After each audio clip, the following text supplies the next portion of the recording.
Sur les quais d'un port américain, une caisse en bois ornée de symboles étranges, arrivée d'Afrique dans un conteneur mystérieux. Les dockers avaient murmuré des avertissements « Ne l'ouvrez pas, c'est maudit ». Mais la curiosité d'un homme, du nom de Paul, l'emporta.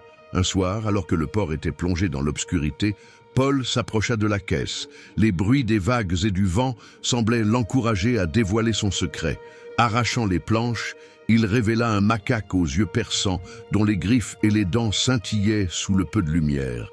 Les dents, acérées comme des rasoirs, étaient pleines de promesses terrifiantes. Quand Paul tendit la main, le macaque sauta sur lui avec une rapidité déconcertante. Dans un cri de douleur, il fut dévoré sous les yeux des étoiles indifférentes. La silhouette du macaque s'évapora ensuite dans l'obscurité, engouffrée par les ombres des conteneurs. Le lendemain, Paul avait disparu. Les jours passèrent, et bientôt d'autres disparitions frappèrent le port, des hommes prenant la mer sans jamais revenir.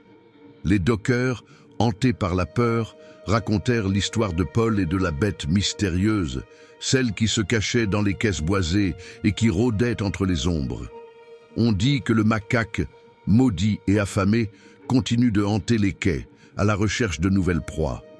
Les anciennes légendes racontent qu'il ne sera apaisé que lorsque le port sera saigné de ses derniers hommes. Chaque nuit, des murmures étranges résonnent entre les caisses. Un avertissement sinistre pour tous ceux qui oseraient s'aventurer trop près du mystère. Le port, jadis animé, est devenu un lieu de silence où l'angoisse suinte des murs des entrepôts, nourrie par les disparitions et les légendes d'un macaque assoiffé de sang.